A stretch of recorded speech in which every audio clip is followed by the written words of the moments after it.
Welcome to the Jungian Anthology Podcast, analytical psychology seminars from the C.G. Jung Institute of Chicago. I'm your host, Ben Law. Episode 3, Individuation in Marriage Through Wounding and Healing with Murray Stein, Ph.D. Marriage, life's greatest intimacy, paradoxically delivers both wounding and healing and challenges to the full our capacities for self-acceptance and self-giving. In this lecture, Dr. Stein examines the mysteries and dynamics of married life. Murray Stein, Ph.D., is a training analyst at the International School for Analytical Psychology in Zurich, Switzerland. His most recent publications include The Principle of Individuation, Jung's Map of the Soul, and the Edinburgh International Encyclopedia of Psychoanalysis, editor of the Jungian sections, with Ross Skelton as general editor. He lectures internationally on topics related to analytical psychology and its applications in the contemporary world. Dr. Stein is a graduate of Yale University, B.A. and M.Div., and the University of Chicago, Ph.D. in Religion and Psychological Studies, and the C.G. Jung Institute, Zurich. He is a founder and member of the Interregional Society of Jungian Analysts and Chicago Society of Jungian Analysts. He has been the president of the International Association for Analytical Psychology and is presently a member of the Swiss Society for Analytical Psychology and president of the International School of Analytical Psychology, Zurich. It comes as a surprise to some people that individuation and marriage, individuation on the one side and marriage on the other, are not actually a pair of opposites. Individuation has to do with becoming more a single, unique identity, whereas marriage has to do with joining and binding, intertwining, growing together like a pair of vines. Are we not, therefore, creating a paradox by bringing a word that implies separating out, individuating, together with a word that implies uniting, marriage? The theme of this talk is individuating in marriage through wounding and healing. This topic presents us with a number of terms, and each of these terms calls for some comment and reflection before we set out to link them up and go on to sound the central notes of our theme, which is that individuation can indeed occur within the context of marriage, both through wounding and being wounded, and through healing and being healed. The English word marry, to marry, actually conceals or contains within itself an image with this same tension that I've just described. The word marry derives from a root that in Sanskrit yields the word marias, young man or lover. In Greek, this root appears in myrax, meaning a youth or a girl. In Lithuanian, it gives us merga and marty, girl and bride. And in Cornish, Breton, and Welsh, it yields words that mean girl. But most suggestively of all, the Cretan goddess Britomartis is linked linguistically to the same family of words, which eventuates in our English word to marry.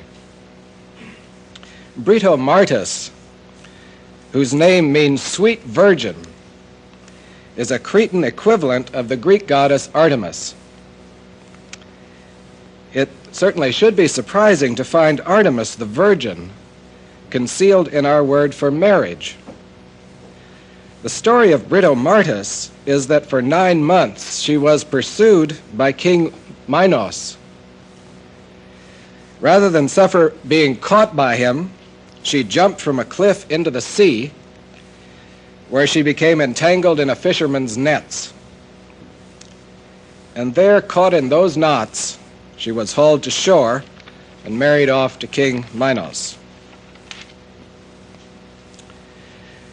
The image of this fleeing virginal goddess embedded as it is in our very word for creating the matrimonial union, suggested to me a paradox within the experience of getting married and being married. The prospect of getting married, at once appeals to and threatens the young man and the young woman in us, or the puer and the puella as we call them. Marriage at once promises freedom to be oneself fully, as never before, but also bondage to the will of another. It promises both apotheosis of individuality and free expression, and extinction of identity. It promises both healing and wounding. Now, it is the act of living this paradox creatively, I think, that yields what I will call individuation in marriage.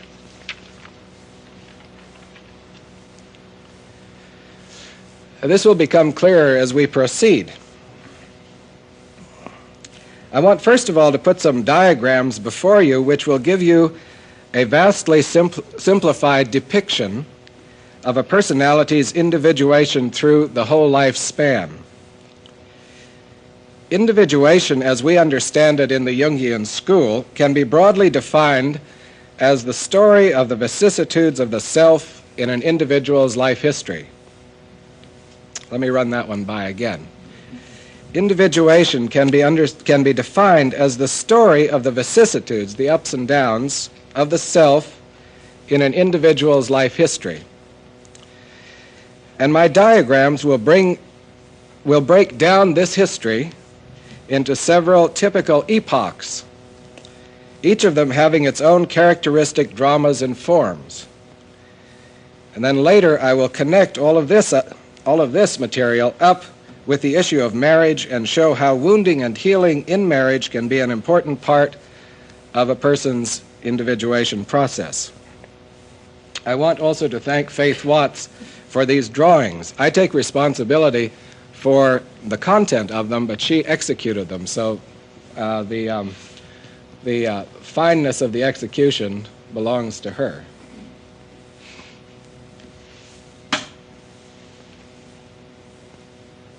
Is that focused enough?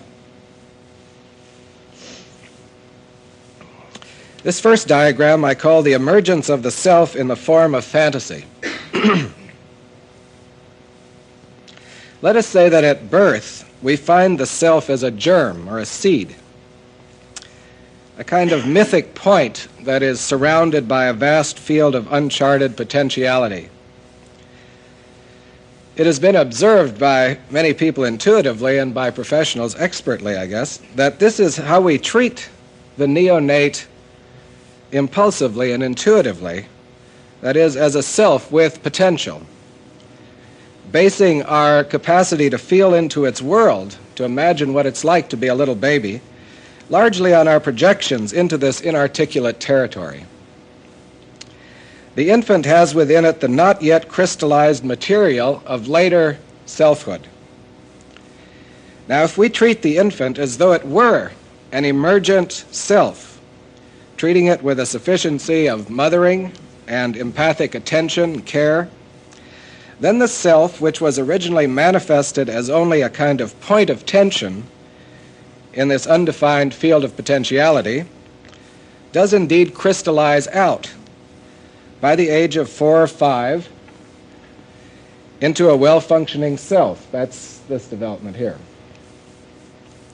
But a large part of this child personality at 4 or 5 consists of fantasy, of what the child's imagination, rooted as it is in an archetypal structure rather than in personal structures, creates in the way of an identity. While actual personal structures of the personality are fragile and very changeable, in adult terms, the imaginary accomplishments of the child are very great indeed. The child asserts itself vigorously, often with abandon, and it realizes its fantasies and ambitions in the form of play. It lives, as we say, in an archetypal world, where in fantasy all human aspirations are attainable and attained.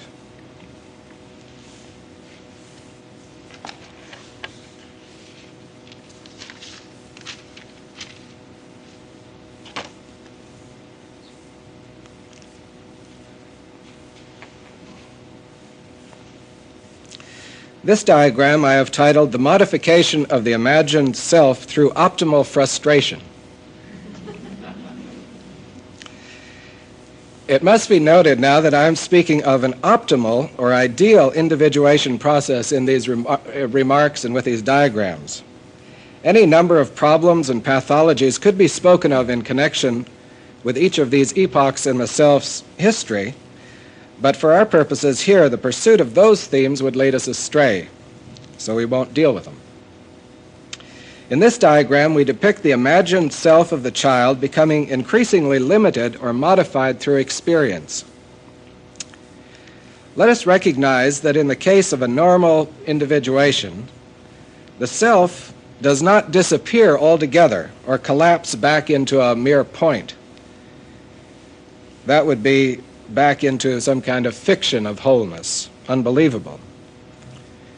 This would be a psychological catastrophe if that were to happen. But rather, it undergoes shrinkage or modification in such a way as to create firm personal structures and adaptation to actual possibilities for realization in the present world in which he lives. The archetypal foundation of selfhood is gradually replaced by personal structure as imagined identity based on identification with archetypal figures gives way to concrete individuality based on personal history and experience. To use the fine phrase of Chicago psychologist David Gutman, omnipotentiality is exchanged for uniqueness, and the many possibilities are given up for a few limited realities. So we see the child who was Superman at 3 or 4 or 5 becomes the man, 35 or 40, who is an airlines pilot. Or the beautiful princess turns into a cheerleader first and then into a successful news announcer. Or the child who was king becomes the father who is a corporate executive. But even in a highly successful and rewarding development of this kind, not to mention all the instances where the process gets sidetracked into the backwaters of too much limitation, frustration, and pathology, there remains a nostalgia for what was once much greater, much larger, much more the self with a capital S. Even if the small, firm self functions successfully, producing real satisfactions in the actual world, there remains a longing for something more, for the more than. Even when we live successfully as adults, we live in the penumbra of the archetypal self. Now, does this bring forth a regressive longing in us for some kind of aboriginal fusion with the archetypal figures who were so grand and omnipotent, for the archaic self? Or does it function as a lure forward to greater integration of the whole personality?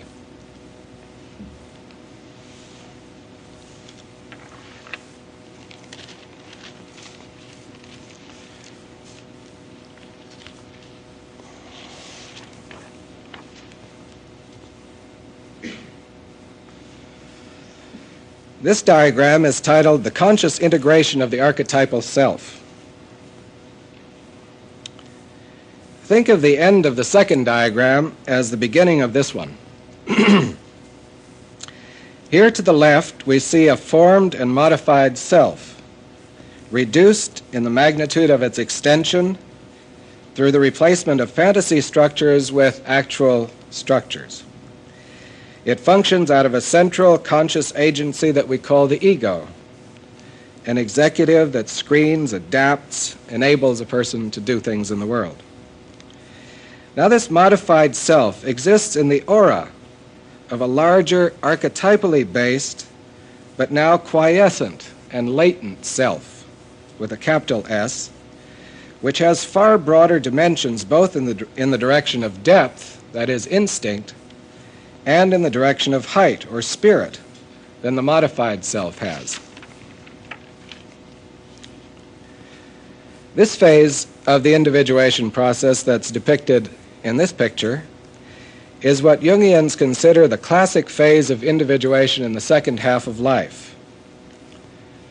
There occurs first a gradually developing or sometimes an abrupt awareness of the existence of the archetypal dimensions of the self. This comes as a sort of recollection of the archetypal dimensions of experience and resonates with childhood very often. Then there is a gradual displacement of the center of consciousness out of the modified self to a position between it and the archetypal self. This we call the development of the transcendent function. But this is done not through regression into an identification with archetypal figures or through loss of personal, grounded, historical identity. It takes place through a process of integration and assimilation of unconscious areas of the personality which are brought into relation with a conscious modified self. And thus the range of consciousness is increased and expanded. The development shown in diagram number 2 from larger imaginal archetypal self to modified self takes place, as I said, through optimal frustration. Optimal, it must be noted, is not maximal. It modifies without destroying by gradually channeling fantasy and self-image into socially adaptive and realistic pathways, but it does this without fracturing the rather fragile structures of the imaginal self. The development we're referring to in diagram number 3, however, takes place through optimal enhancement. That is, through connecting to archetypal figures and powers without losing personal identity. This process of enhancement moves not by bursting inflations and unconstrained flights of grandiosity. Such would be the product of archetypal identifications, kind of maximal enhancement maybe, and would have the character of moving in manic leaps toward some sort of fantastic godlikeness. Instead, what I'm talking about moves by expansions in the depth and height of psychological experience. This process produces an increasing sense of richness of the inner man, of the interiority of experience, of soul. We might say poetically that it increases the density of personality, the specific gravity of the soul by adding depth and complexity to it. And it eventuates finally in a sense of balanced inner wholeness and what we recognize as the experience of God within. So much for our thumbnail sketch of individuation. We return now to the main theme, which is individuating in marriage through wounding and healing. The process of modification or shrinking, I submit, is experienced in marriage and elsewhere as wounding, whereas the process of enhancement is felt as healing. The paradoxical quality of marriage, which I adverted to earlier, stems from this double movement of both modification and enhancement within the marriage relationship. Marriage is a relationship of both binding and loosening.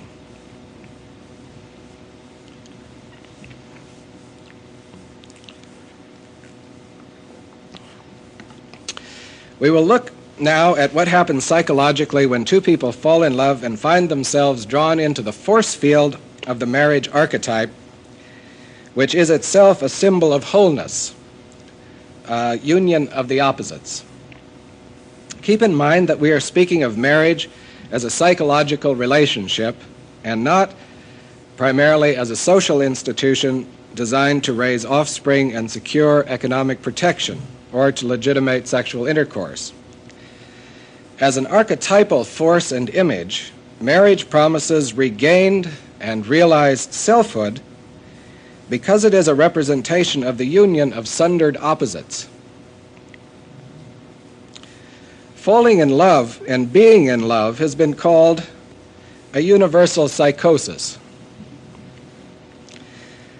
This does not necessarily mean that it's pathological, although it certainly is turbulent.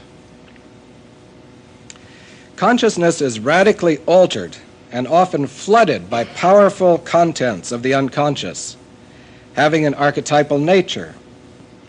We see archetypal dreams, fantasies, ideas, longings, all of these things appear. Moreover, what is usually taken to be a reality function, a normal ego, is radically altered and quite drastically curtailed in the range and power of its operations. In fact, it's practically knocked out. You can't talk consensual reality to a person in love any more than you can talk a paranoid schizophrenic out of his delusions. It's useless to try. Now, what a person in love sees, I would submit, is not the modified self, the so-called reality of the beloved, but rather the archetypal self, another reality.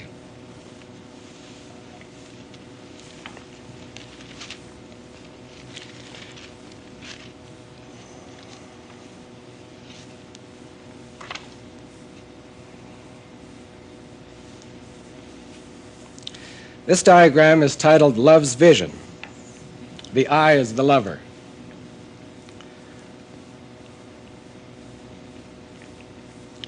The lover sees, in a sense, right past or through what others would agree upon as the reality of the person, to the magnificent, quite overwhelmingly attractive and beautiful, but relatively unconscious selfhood of the beloved. The lover sees beyond the empirical facts to the ground out of which these facts come. For this reason, people in love often look so foolish and so deluded to those whose sight is limited to the mere facts.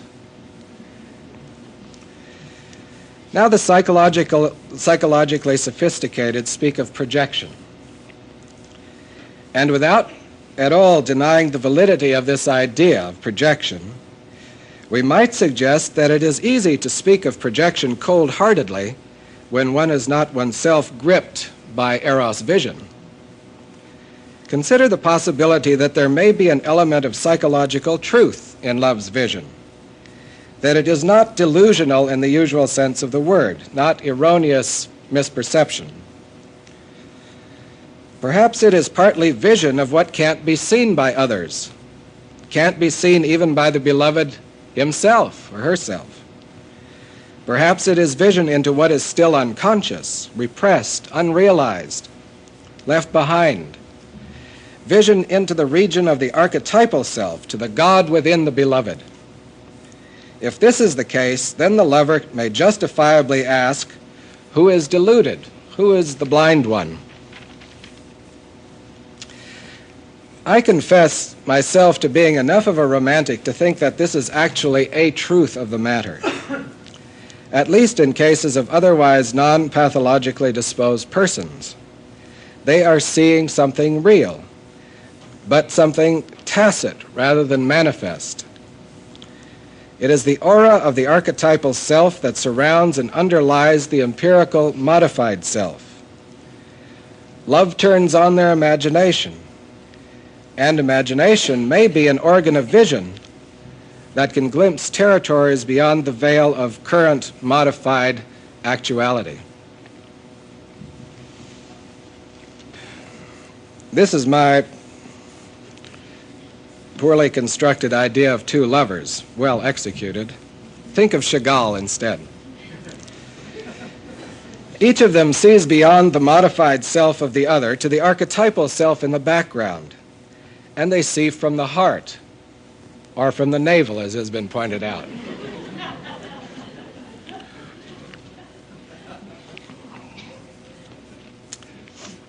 Now suppose these two persons who are in love and normally psychotic get married. Whom are they marrying? Well, small a is marrying large B, and small b is marrying large A. And herein lies the rub. It is this rub that generates the paradox at the heart of marriage. No one with even the slightest impulse toward cynicism can restrain himself from commenting on the phenomenon of the morning after.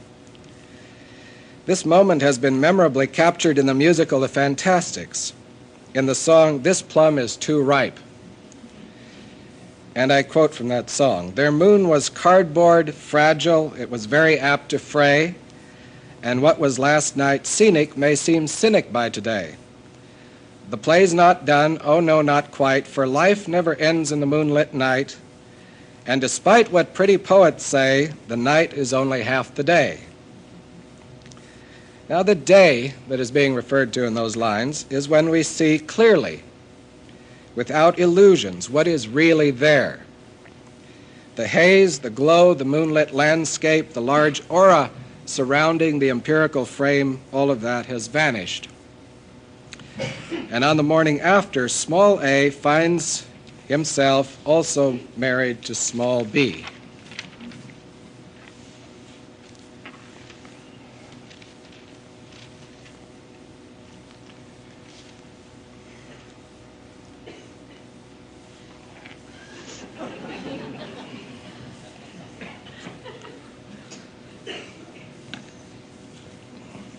While I was working on this talk, I happened upon an article in the American Poetry Review by Herbert Gold entitled "War Every Morning, Meditation on a Part-Time Depression." That article is one of the best accounts I've ever come across of the post-divorce depression. In his retrospective meditation on marriage, Mr. Gold writes the following: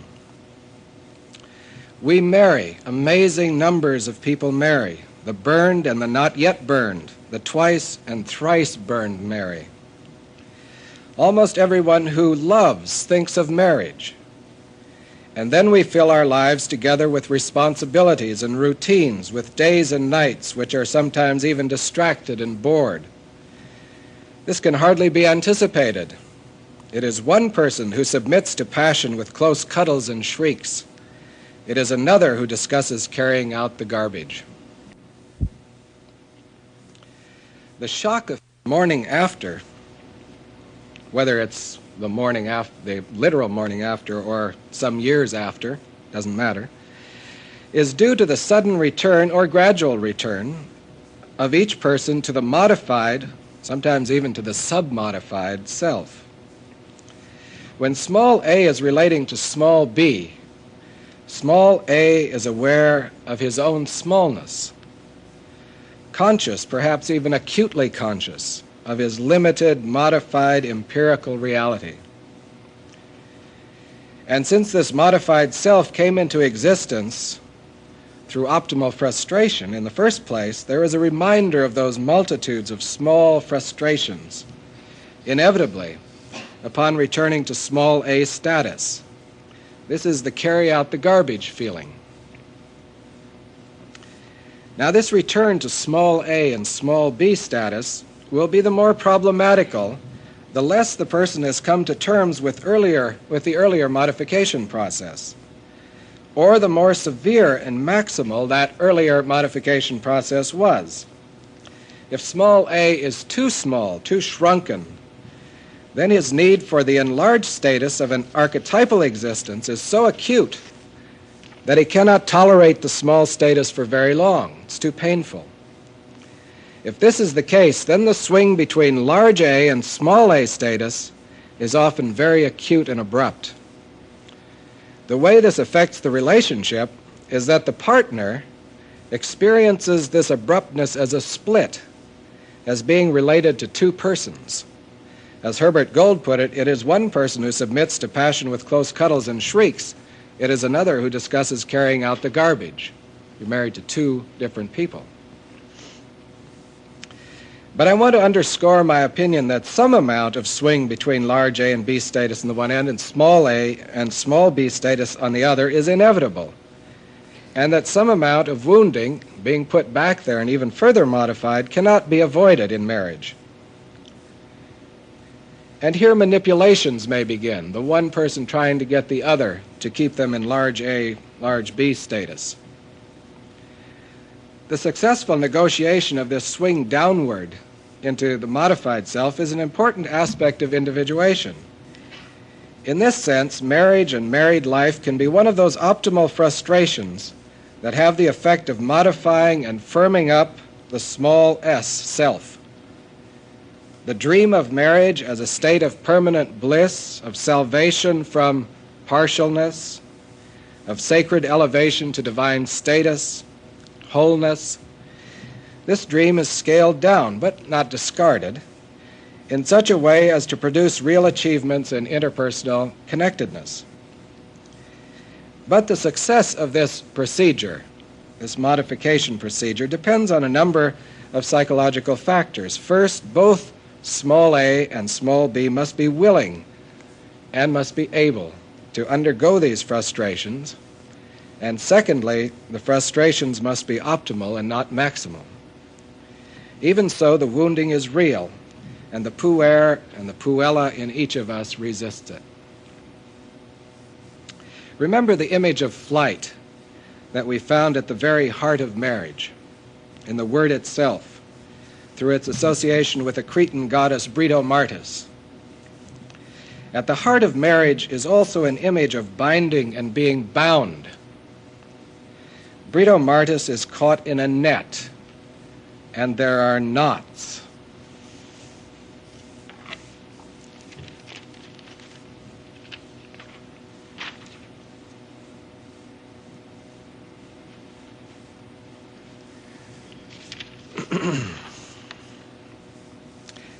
I quote from an article on knots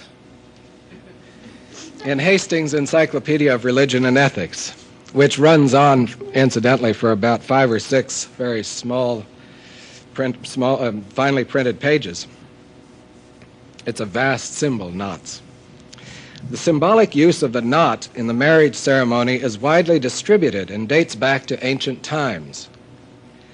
The greatest development of the symbolism was in classical times. At the Roman marriage ceremony, the bride's garments were bound with a girdle made of sheep's wool and tied with a Herculean knot. That's this knot that you see up here, which has incidentally come back into vogue in the form of jewelry. You see advertisements for it these days. After the marriage, the bride, on proceeding to her husband's house, tied the doorposts with woolen fillets, and later in the bridal chamber the Herculean knot was untied by her husband and the girdle removed. I quote from an article on knots in Hastings' Encyclopedia of Religion and Ethics, which runs on, incidentally, for about 5 or 6 very small, finely printed pages. It's a vast symbol, knots. The symbolic use of the knot in the marriage ceremony is widely distributed and dates back to ancient times. The greatest development of the symbolism was in classical times. At the Roman marriage ceremony, the bride's garments were bound with a girdle made of sheep's wool and tied with a Herculean knot. That's this knot that you see up here, which has incidentally come back into vogue in the form of jewelry. You see advertisements for it these days. After the marriage, the bride, on proceeding to her husband's house, tied the doorposts with woolen fillets, and later in the bridal chamber the Herculean knot was untied by her husband and the girdle removed. Over this loosening ceremony, Juno Chinxia presided. Further details of the ceremony are given by Festus, who states that the application of the girdle symbolized the binding character of the marriage oath, while its unloosening was for a good omen, so that they might be as fortunate in rearing children as was Hercules, who had 70 offspring. On the other hand, Macrobius, in his description of the caduceus, states that this represents the union of a male and female serpent as an offering to Mercury, and that they are united by a Herculean knot, which symbolizes necessity. Athenagoras says that the wand of Mercury is a symbol of the union of Jupiter and Rhea, whom Jupiter, disguised as a dragon, bound to him in the form of a Herculean knot. Like character, to paraphrase Freud, marriage is destiny, and we see from this quotation that necessity rules over it. The association of marriage, knots, binding and serpents, appeared in a dream of one of my analyzans. He was approaching his 10th wedding anniversary, and his marriage was in deep trouble. In the dream, he follows a female figure into a cave where he meets an anthropologist who is a student of ancient rituals. I quote from the text of the dream. He tells me that the ritual has to do with couples, with becoming a couple. At that point, my hands are bound and 2 snakes are tied to my legs, 1 to each leg. Their heads face upward, and I hold their gaze. I get panicky, then relax, but still keep a close watch on the one tied to my left leg. I'm not sure if the snakes are poisonous or not. Later, the anthropologist leads me to a coffin. In it is the body of a man who didn't make it. The wounding in marriage can be excessive and fatal. And certainly the wish to flee from such bondage, to perform a Houdini trick with the knots, is intense. The serpent, though, is a paradoxical symbol containing both the poison to wound and the potion to heal. If actual marriage wounds through the shattering of illusions and the binding of our puer and puella to a modified, limited existence, to what Cornford called the long littleness of life, it can also heal. And it can heal effectively precisely because it is what has wounded. As I pointed out earlier, the means by which the modified self develops forward in the individuation process toward conscious integration of the archetypal self is by what we might call optimal enhancement, the counterpart to optimal frustration. We must distinguish this from maximal enhancement, which produces inflation and unreal grandiosity. Optimal enhancement moves within a maintained tension between the modified self and the greater archetypal self, in the Jungian sense of that term, self, namely the whole personality rather than only the consciously developed part of it. This tension between the modified and archetypal self must not be broken, for if it is, the small self either inflates into grandiosity, or it collapses in fatigue and disillusionment, or it cycles between these two states. Marriage, I submit, is a context in which this tension can be maintained so well precisely because the modified self is so deeply rooted there and so well known, having been crucially modified there at the same time. But for this to take place, the original vision of the archetypal self must not get lost. Let's return to diagram number 5.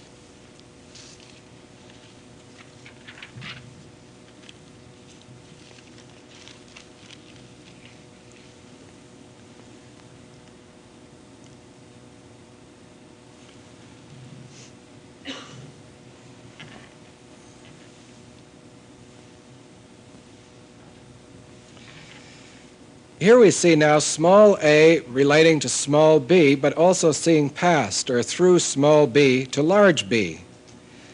That is, relating to the modified empirical self of the beloved, but beyond that to the archetypal self around and behind the beloved.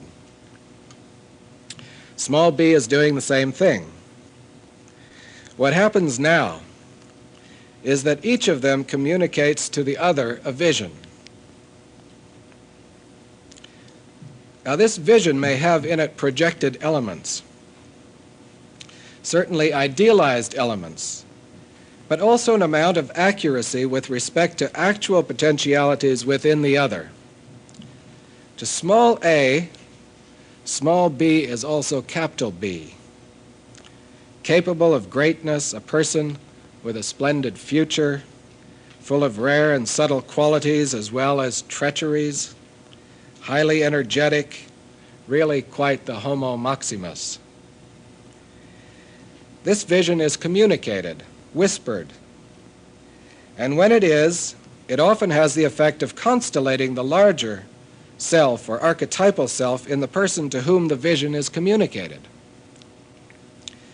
It may seem odd to comment that this moment may be experienced as very threatening.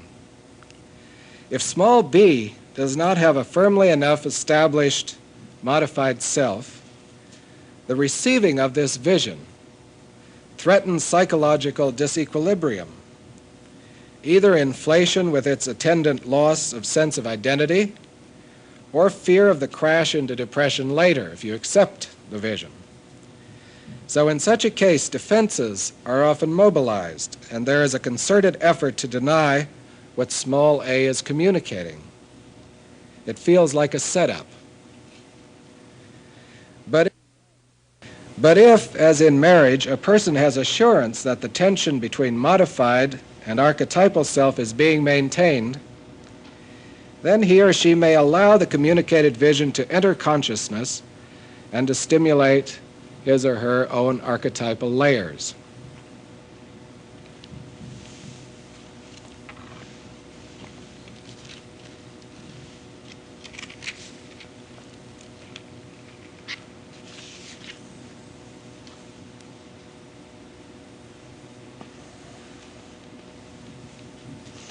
Diagram 7 depicts small b turning his attention to the archetypal self.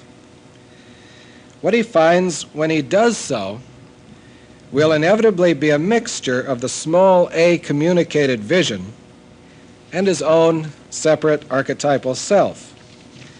It is impossible, in my experience, to separate these two, and within the context of marriage, it isn't very important to try.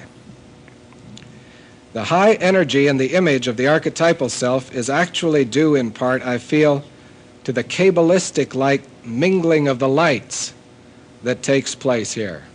By mingling of the lights, I mean mixture of the two visions, the one gotten from small a and the one appropriated for oneself when looking back on what is seen.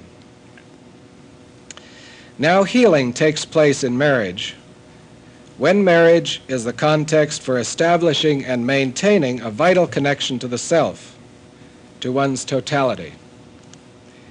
This connection is established in two ways, I believe. The one, as described in this diagram number 7, through acceptance of a powerful archetypal projection that stimulates a constellation of the self. The other may be even more important for purposes of healing.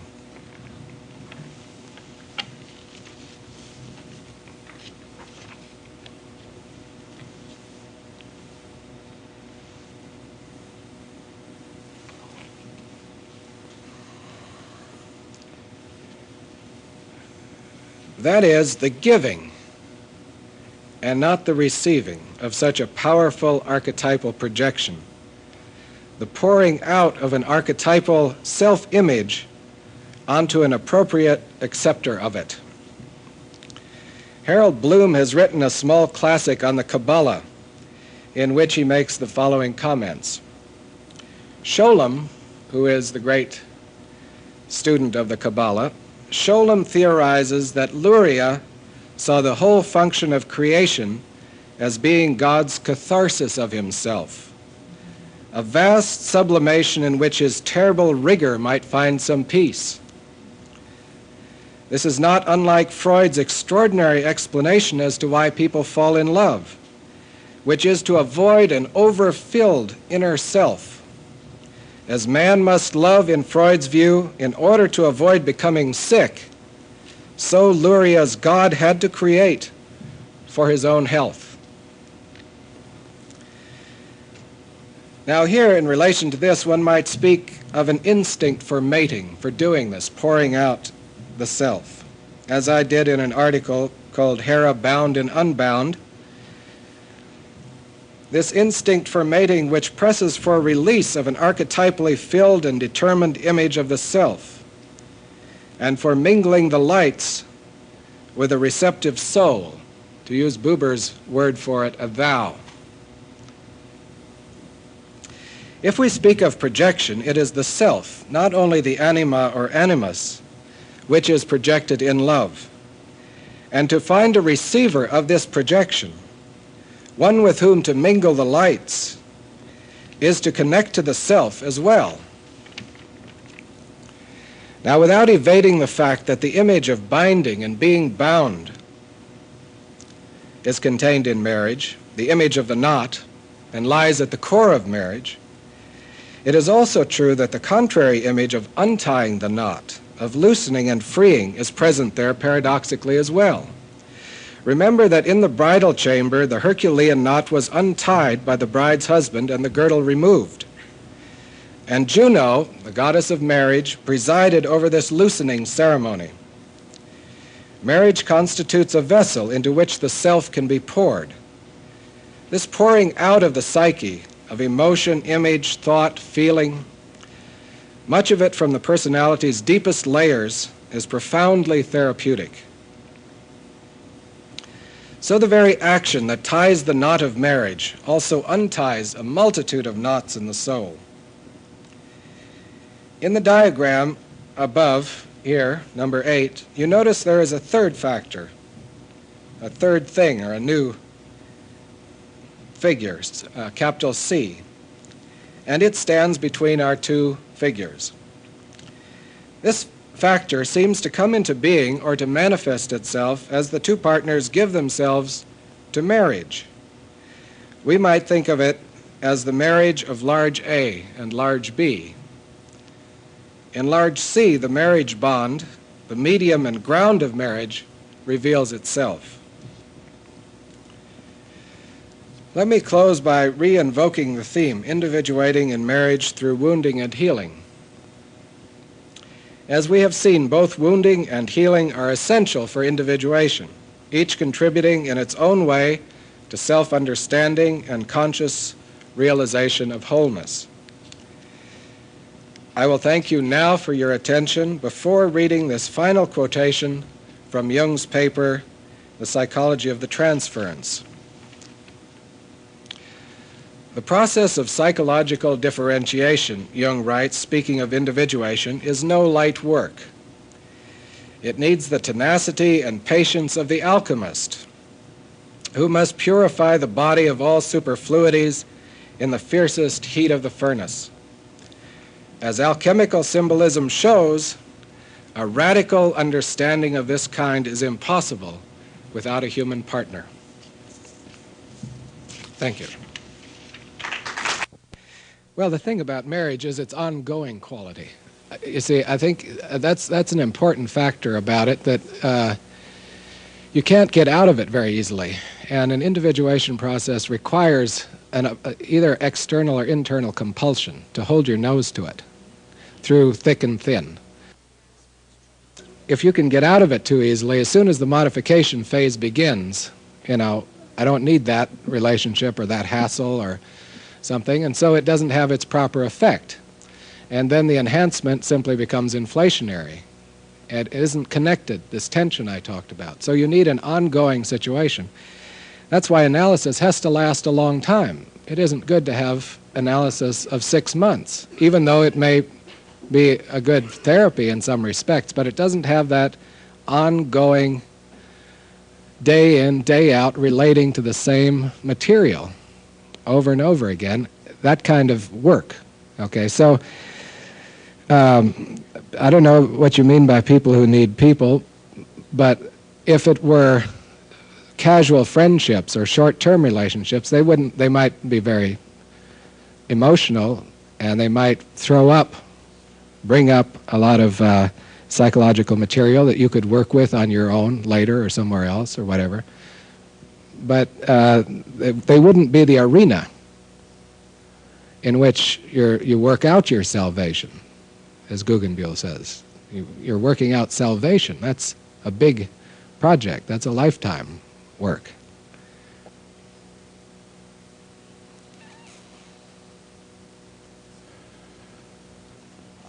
Yes.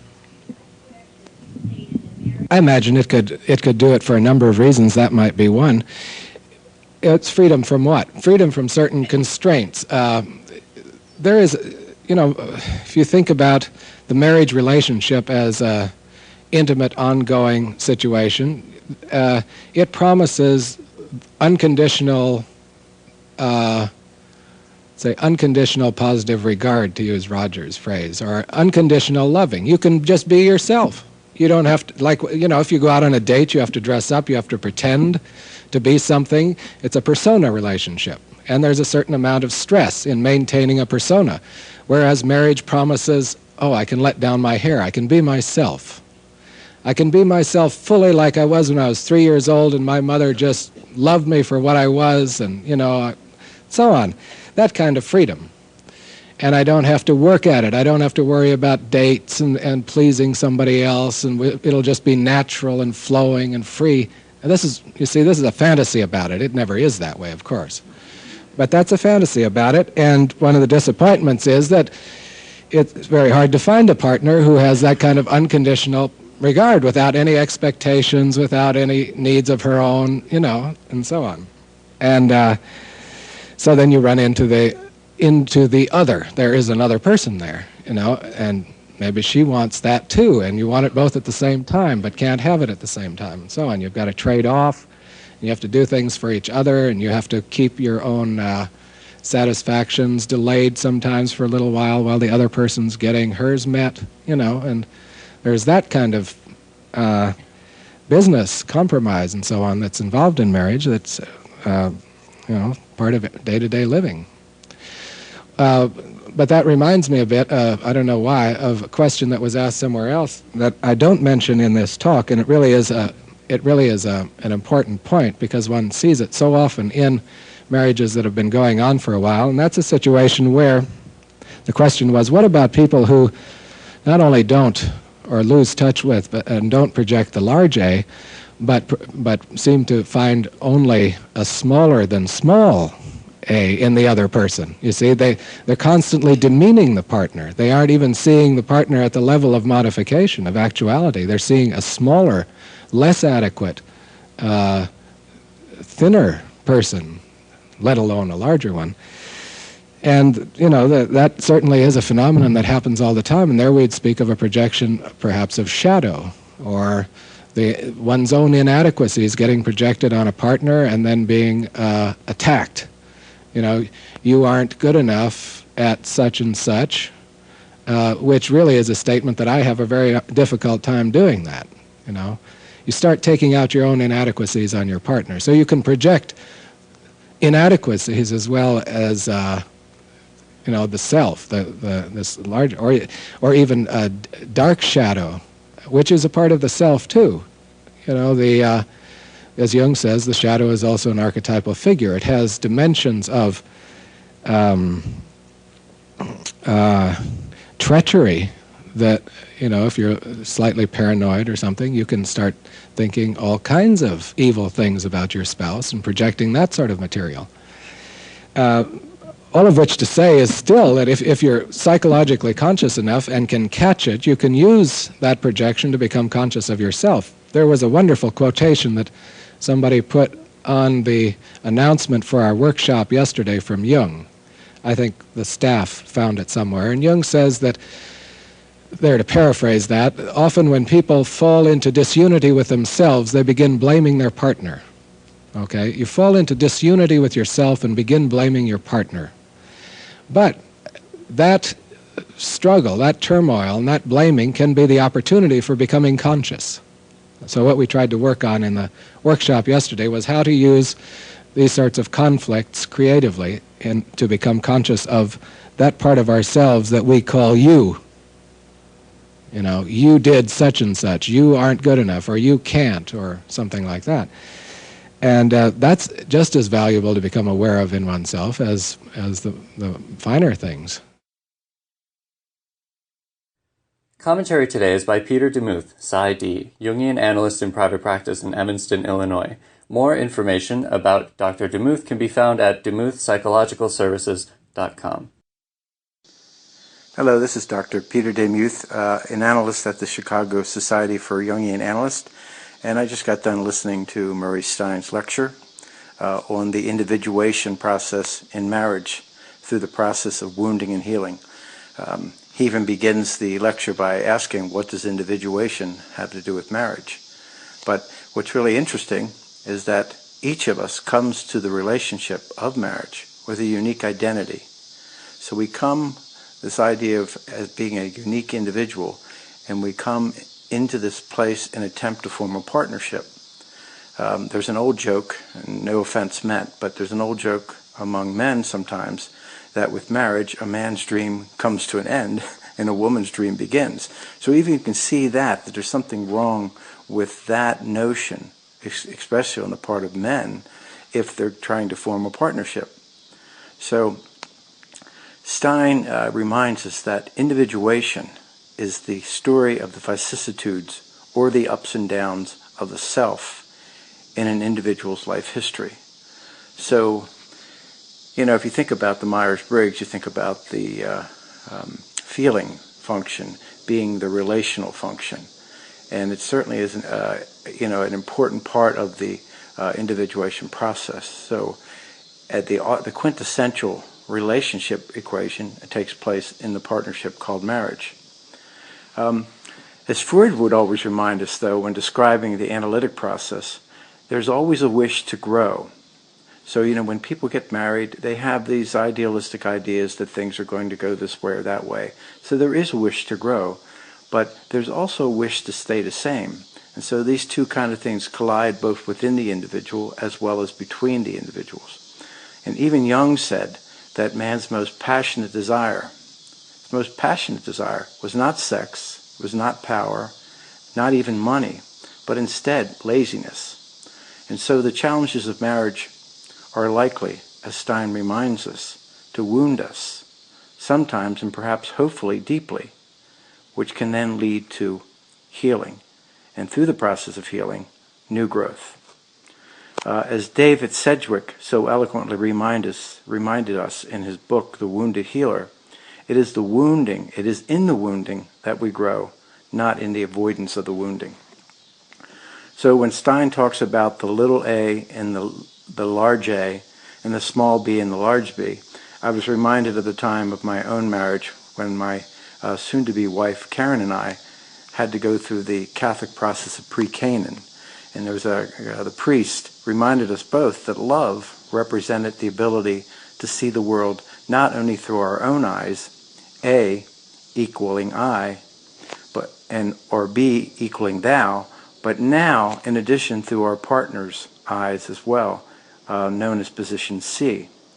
I got really captivated by this when, I wasn't really into the pre-Canaan so much, but I got captivated by the idea. And he went on to say that our lives were, as a result, enhanced and more whole. So clearly, if you can join into a partnership and not just be stuck in your own idea or your own opinion, but also to entertain the opinion of the other. Jung used to remind us that nowadays it's so hard for us to give the other person's opinion any kind of credence or any kind of value. And so this is the battle, this is the problem with marriage, the relationship. Do we give credit or value to the other side? So our lives, as a result, if we do this, can become enhanced and more whole. But as I remind my patients, I do this a lot, especially when I'm working with couples, marriage and being a parent are the two most difficult things in the world because we are asked to go beyond ourselves and to inhabit and understand the experience of the other, which in turn helps us to better understand ourselves as well. So that's just a couple quick reflections on the lecture.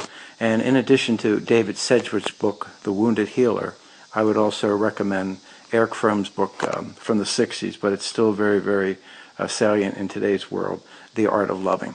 Thank you. Thank you for listening. The content of today's lecture is copyright Murray Stein. If you are interested in hearing more lectures by Murray Stein, follow the link in the show notes or visit our audio downloads page at audio.jungchicago.org.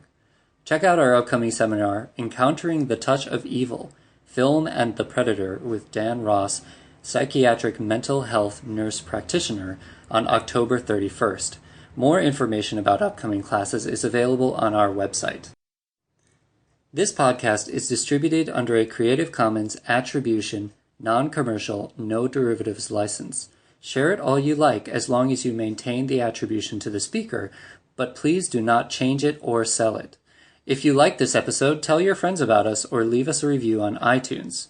For more information about classes, training programs, videos, audio, this podcast, or to find a Jungian analyst near you, visit our website, www.jungchicago.org.